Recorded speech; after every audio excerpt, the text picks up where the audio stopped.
for publishing and record use rights and everything. So we had it cleared for 3 years, and that was about 12 years ago that the rights ran out. So one of these days we'll get somebody to fund the music again, and we'll put it out. But it kind of just it's not out right now. You can't find it. Sometimes on eBay you can find one, but and at the library. Huh? I said, and in your at the library. Oh, that's good. Yeah, there's a couple of them floating around. Anyway, that was a lot of fun to make that, and yeah. So if anyone has a question, Ernie, just checking Yeah. in. We're filming only because we want to make sure that the alumni in Valencia campus can kind of participate too.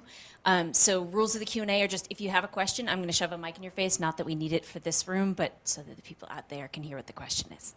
They're watching us now, are they? They are. Yeah, they're watching us. You're being Valencia, watched. hello. Yeah, okay. Henry, who was the person in the doorway on the CSN cover that's peeking out? Oh, yes. People always think that the person in the doorway on the back of the CSN, when it opened up, people think it's Neil Young, but it wasn't. It was Dallas Taylor, the drummer. He wasn't there the day we took the picture, and then when he became the drummer, he really wanted to be integrated into the group, so we decided we'd just strip him in the back door of that old shack. And we took a picture of him in David Crosby's kitchen door, and then we put it in stripped it in there. So that's who was in that, yeah. So, and as Gary said, we did David Geffen. We did a lot of these for Asylum Records and for David Geffen. And, David's a billionaire now, and one of the ways that he did that was to 3 different Eagles albums were supposed to be either fold-outs or they had inserts or different things in them.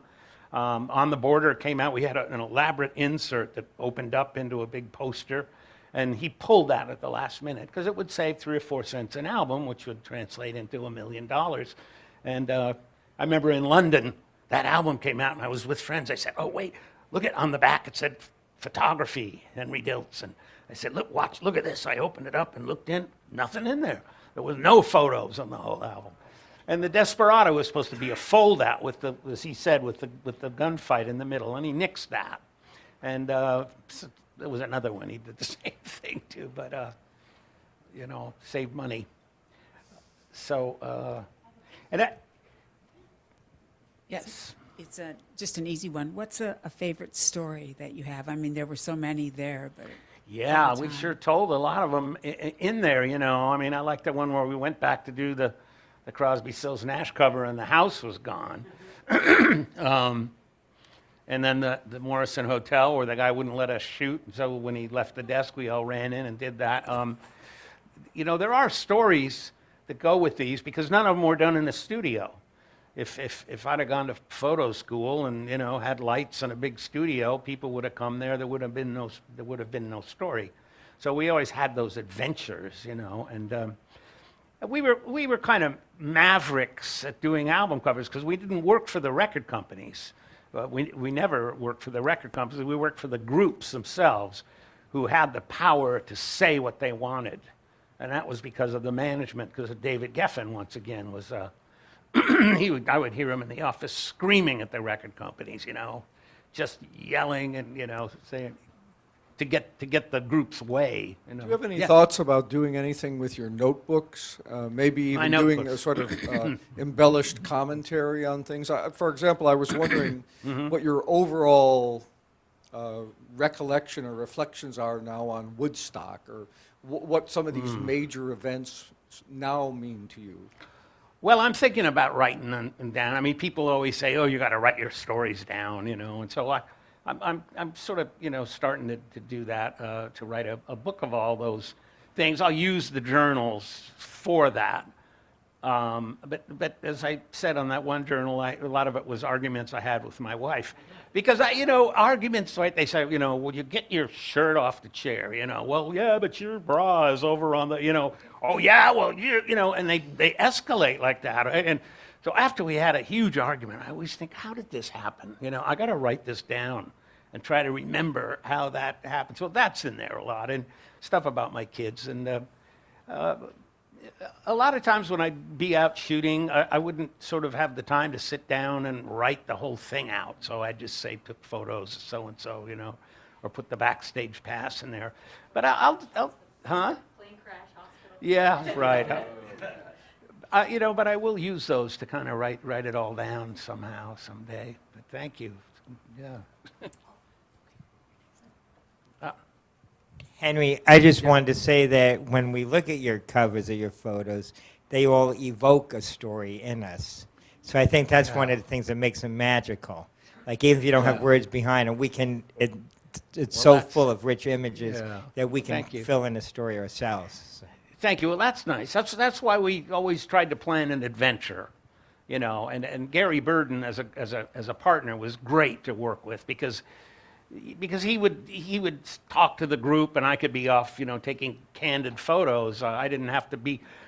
When it's just me photographing a group, a bunch of guys, I have to be taking the pictures, but I have to keep talking as well. Where are you guys from? Is this your first album? And it's hard to concentrate on the visual part when you've got to be talking as well. So Gary would do that part of it. So we were a real good team that way. And then he was, like he would say to me, keep shooting, film's the cheapest part. And so I would just shoot all the time, and then we'd have a slideshow. And Gary was unerring at picking the best picture. He would get the picture and plan the cover from that. So, yes. First off, thank you so much. This is so cool. Sure, thank you. Thank you. Who are some of your favorite acts that you didn't get a chance to photograph? I never photographed the Beatles as the Beatles. After they went their separate ways, I photographed McCartney quite a bit, and Ringo, a lot of his all-star bands, and George at Bangladesh. But I never photographed John Lennon. Never really talked to John. I would love to have hung out with him. I don't know. There's so many album covers, I did the kind of the Laurel Canyon crowd, and as you saw, I never did a Joni Mitchell cover, or a Linda Ronstadt cover, but I took a lot of pictures of them. I don't know. John Lennon is that's the one. That's the one guy I wish I'd have photographed and hung out with. Yeah. Seems like there was a lot of, not a lot, that's overstating, but there was some push and pull between the artistic vision and the budgetary realities. Oh, yes, absolutely. So, and sometimes it sounds like that was kind of in the background, and you would, you said open up the album cover and the piece that you thought would be there wouldn't be there. Yeah. But were you ever in those conversations? No, I wasn't. So Okay. Gary was the art director. Okay. So he was the guy that would, that would talk to the record company and the manager. And then I would just shoot all the pictures. On all those covers, Gary laid out all the type, and it was always art director, Gary Burden, photographer, Henry Diltz. But, we were a team. I couldn't have done it without him, and he couldn't have done it without me. So it was a perfect symbiotic relationship, I think,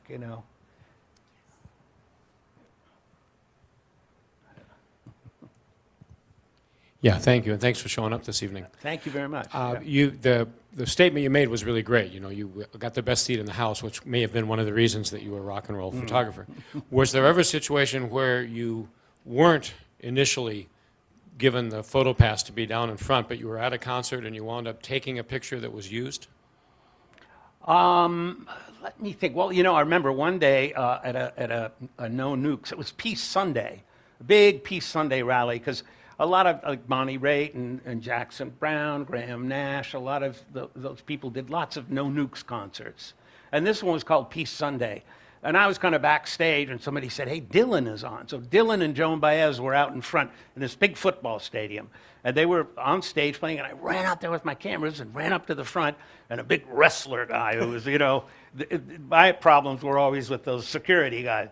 No photos, I said, no, I'm working here. I've got to get that picture, No, I was told no photos. Meanwhile, Bob Dylan's singing up there and playing.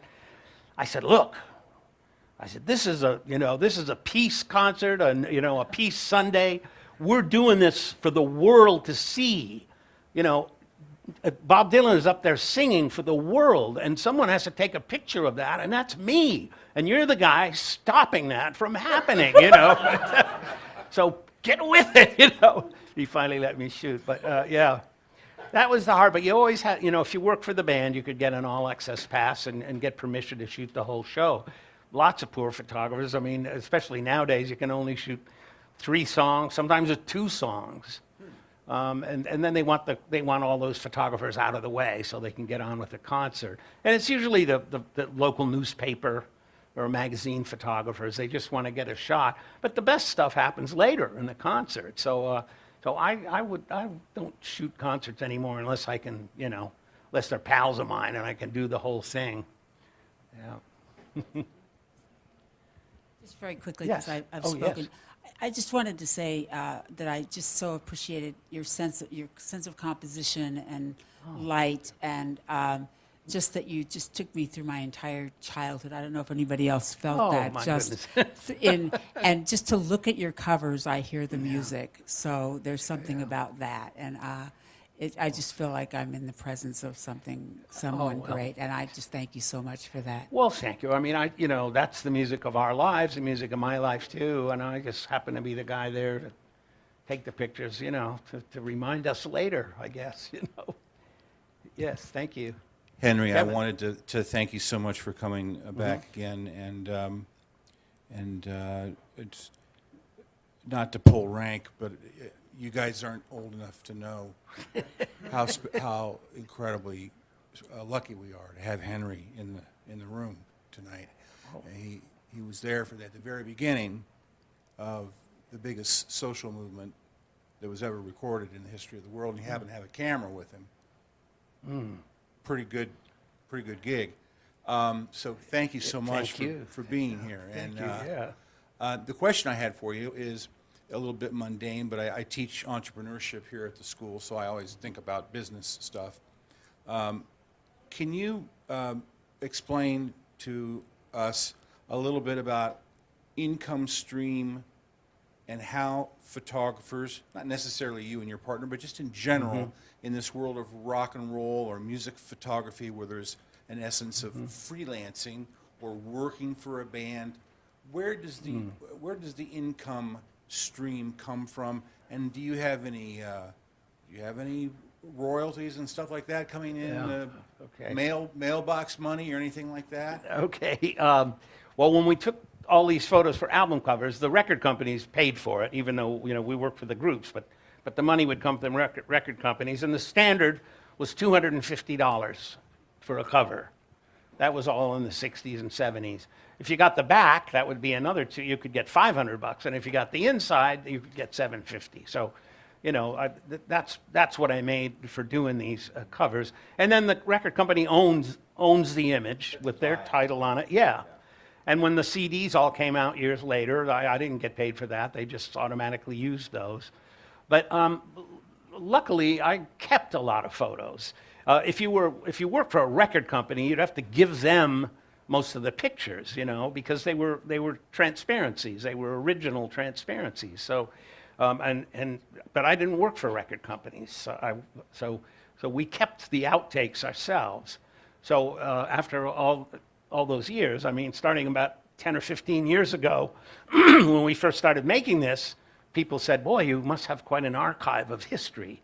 And I never really thought about that, you know. And then I kind of organized it all, alphabetized it, and I did. And then we made this, so nowadays, some friends of mine and I started a photo gallery in New York City called the Morrison Hotel Gallery, and we have one in L.A. And people buy the prints. It started 10 years ago with only my photos, and then one of my partners said, "Let's get another photographer so we can have a big joint opening." And I said, "Let's get Jim Marshall from San Francisco." And that was really great. We got a lot of publicity and write-ups. And then we said, well, let's get Bob Gruen from New York, who did the John Lennon Yoko pictures. And then we got another guy and another guy. Now today, 10 years later, we have 90 photographers that we represent. So, like a publishing company. So, yeah, something like that. I don't know. We're a photo gallery. I know that, you know. And then I have an agency, Corbis Agency. which sells my pictures, to magazines primarily, and books and video companies. And then I get a lot of calls and emails too from people who want the day I left to come out here, Monday, I got 2 emails. One was a guy in England who's just going to do a book on the Doors, a big book on the Doors. Could he interview me and use my photos? And then Mojo magazine called or emailed and said, we're doing an issue on Linda Ronstadt, and would you write a little thing up for that? And so that happens all the time now. So I sort of have this accidental occupation of peddling this history, you know. Never planned on it. Thank you, Henry. Yes, thank you, Kevin. Thanks a lot. Yes? I have a question. As a general artist, do you have any advice on like how to deal with our work and like on one hand doing a very serious and like great job, and on the other hand like also having that much fun and having like retiring with that much stories to tell, you know? Yeah. You mean how to have fun while you're working hard? Yes. Oh, well, I can't say on video here. See me after the show. No, you know, us old hippies from the old hippie days knew how to have fun. But gosh, I don't know. I mean, just, you know, just be joyful, huh? I mean, it's a complicated question, you know. I mean, if you love your work and just, I mean, I would say have faith in it and confidence in it, and don't worry about it. Just do it the best you can do it and get it out there, and it'll take its own course, you know. It'll happen. I mean, for myself, I couldn't have planned my life. I was going to be a forest ranger, and then I was going to be a psychologist, and then I was, you know, almost going to be an army officer, and then I became a musician, and then I became a photographer, and now I own a gallery, and I didn't plan any of that, you know. It all just kind of follow your nose. Just keep out of your way, and we'll kind of let it happen, you know. But do the best you can, you know. I read books of Indian philosophy, what the old gurus say, you know, and Swami Satchidananda. He says, just, you know, he said, just do the best you can. He said, you know, I mean, I don't want to get heavy here, you know, but he says, don't think you're doing it anyway, you know. You're just sort of, you know, you know, the God is working through you. The Great Spirit, you know, whatever that is working through you and will. And just don't, you know, don't worry about it. Just, he says, if you're a donkey, be the best donkey you can be, you know. This isn't so much a question, but a follow-up to that. I have a friend of 40 years who holistic health guy and a Zen practitioner.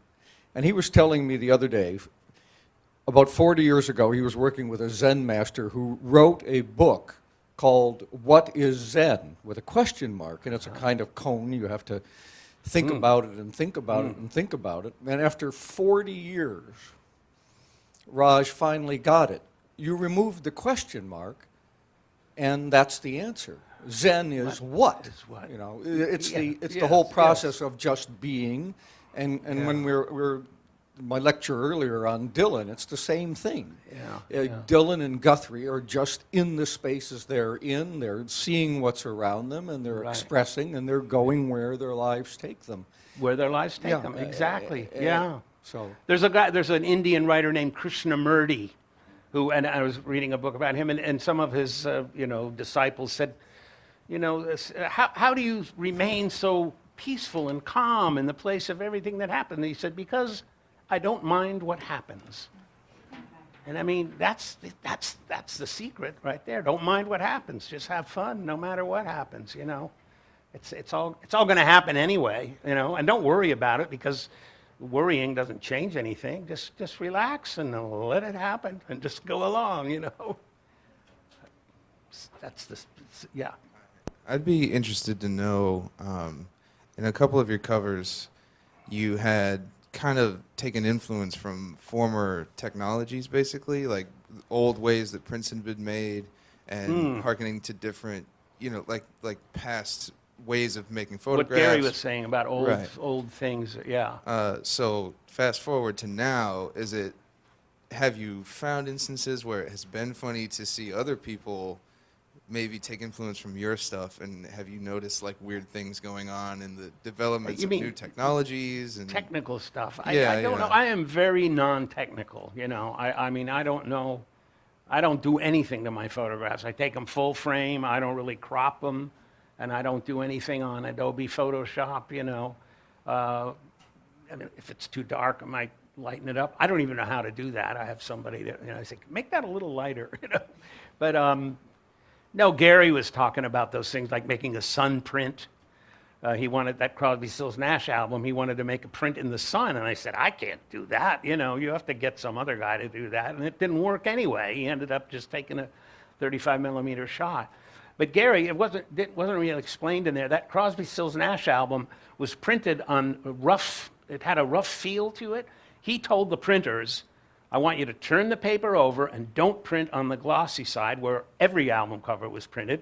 He said, I want you to print on the uncoated side. And I said, well, we can't do that. It'll like suck the ink up and you can't. He said, just do it, you know, and it had that texture, that organic feel to it, which really suited that music and that album. And the record companies were going nuts, you know, what is he doing now, you know, but when it came out, everyone loved it. And then, you know, like the Doors said, we want ours printed on that kind, that you know, rough paper. Lots of people kind of imitated that, but I don't know anything except looking through the little hole and pushing the button, you know. Just try to capture what you see, you know. We'll do one more. If somebody... Okay. Yeah, we could do two more, maybe. I just want to say, like, I had no idea what I was coming to tonight. I knew you were supposed to be here, but I really didn't know. But I may not be like a 50, 60, 70 baby, but as a 90s, I can appreciate, like, the work you've done, and as you've kind of, like, set a precedence, really, for what was to come after you. And really, I like the friendship between you and, I think, Mr. Burton, I believe. Yes, Gary Burton. And I don't really know. Maybe it was discussed and I didn't pay attention, but how that came about in the beginning, like how. Early on, he was doing he was an architect. He was designing Mama Cass's house, remodeling a part of her house, and they became really good friends. She said, "Why don't you do my album cover?" He said, "I don't know how to do that. I'm an architect." She said, "Well, you make a blueprint, you know, the same thing. You make a cover." And right soon after that, he bumped into me at a love-in in a park on a Sunday afternoon. He saw me taking pictures and said, "Hey, I need to do this album cover. You want to help me?" And then we became partners. You know, we hung out just every day. I mean, his wife was a great cook, and I wasn't married, so I was always over at his house eating dinner and stuff. But thank you very much. Thank you. Yeah, it was a bit simpler back then. As Don Henley said in there, he said we could drive down Sunset Strip and wave to somebody that you knew. I mean, the town just, you know, musicians, they were folk musicians. We all knew each other from the Troubadour Club. And then everybody started writing their own songs, and it was still kind of a family, you know, of people. And I happen to be right in the middle of that just by some stroke of luck, you know. So thank you very much. Simone? So I just had a question about your journals. First of all, which you have incredibly neat handwriting, and they are they look like they've been recopied. They're beautiful. But I guess I just wanted to know, when did you start keeping a journal, and why did you do so in the beginning, and do you continue to do so today? Well, I do still keep journals. I learned to print because I lived overseas. My father was in the State Department. I lived in Tokyo for 5 years right after the war, and then Bangkok, Thailand as a teenager. And I had a lot of friends back in New York, and I would send postcards, and I would print these postcards, and in order to print more quickly, I would just join the letters together, and that's kind of what calligraphy is. They're kind of printed letters sort of all joined together. And so I sort of taught myself calligraphy. Then the year that the last tour that we took as a group, the Modern Folk Quartet, and I bought a camera, we were in a motorhome, and we had a little notebook that we called the bus log, and everybody could write and everybody was encouraged in the group to make a little entry every day just about what we did. So, and then I thought, well, that's a good idea. I'll carry my own little notebook and make a log. And so I started doing that, and then that turned into a journal, you know. And I try to do it every night, and I love journals because it's part of a fascination with people, you know. I like to take pictures of them, I like to hear their music, and I like to read journals. I like to just hear how people describe their day. You know, how did they get, you know, got up, you know, made coffee, drank some oranges. I mean, what did they do? How did they see their day? You know, there's lots of people like back in the Civil War days, old ladies would keep journals, or pioneer ladies. They would always start with the weather. Cloudy out, it's raining, you know, so I'm kind of a student of journals and diaries, and it's fun to reflect on what you did, that, you know. I still do it. Thank you, Simone. Thank you so much, Henry. Yes, really well, thank appreciate you. it. Thank you, everybody. Thanks for coming. Okay.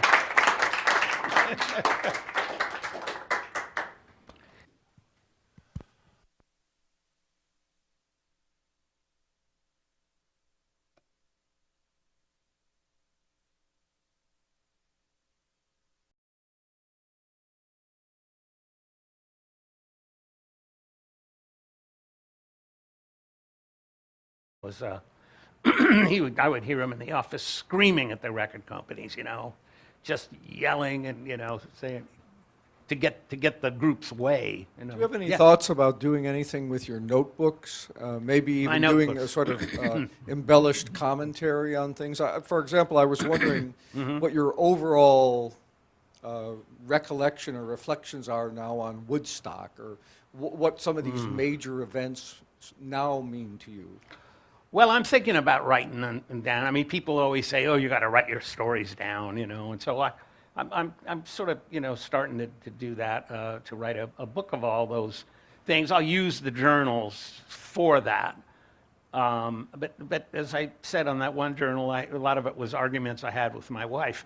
Because, arguments, right, they say, you know, well, you get your shirt off the chair, you know. Well, yeah, but your bra is over on the, you know. Oh, yeah, well, you know, and they escalate like that. Right? And so after we had a huge argument, I always think, how did this happen? You know, I got a right to, but, you know, save money.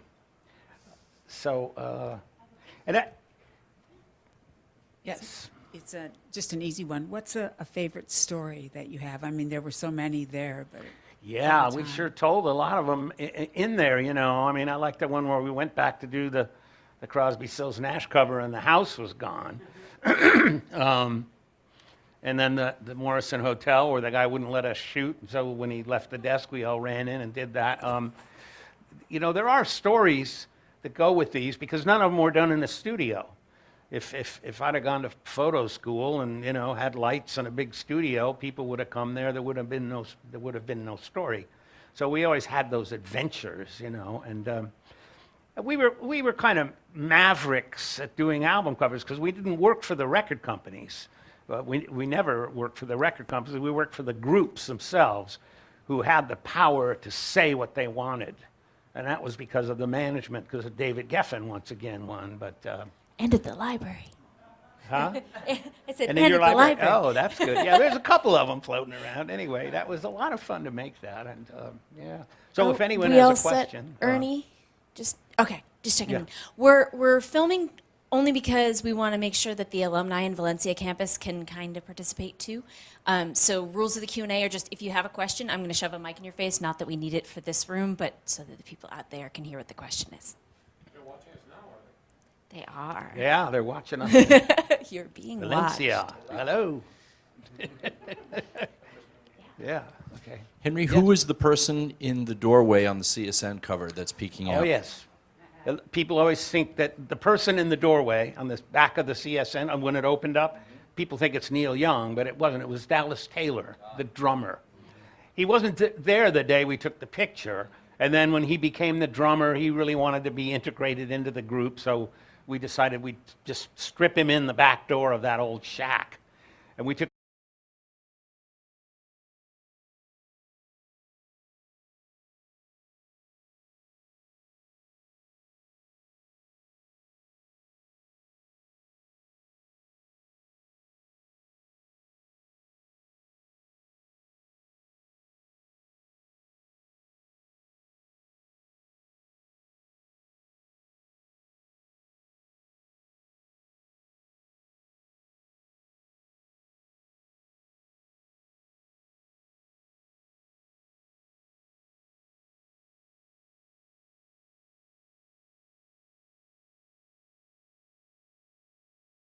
for publishing and record use rights and everything. So we had it cleared for 3 years, and that was about 12 years ago that the rights ran out. So one of these days we'll get somebody to fund the music again. We'll put it out, but it kind of just it's not out right now. You can't find it. Sometimes on eBay you can find a picture of him in David Crosby's kitchen door, and then we put it in stripped it in there. So that's who was in that. Yeah. So, and as Gary said, we did. David Geffen, we did a lot of these for Asylum Records and for David Geffen. And, David's a billionaire now, and one of the ways that he did that was to 3 different Eagles albums were supposed to be either fold-outs or they had inserts or different things in them.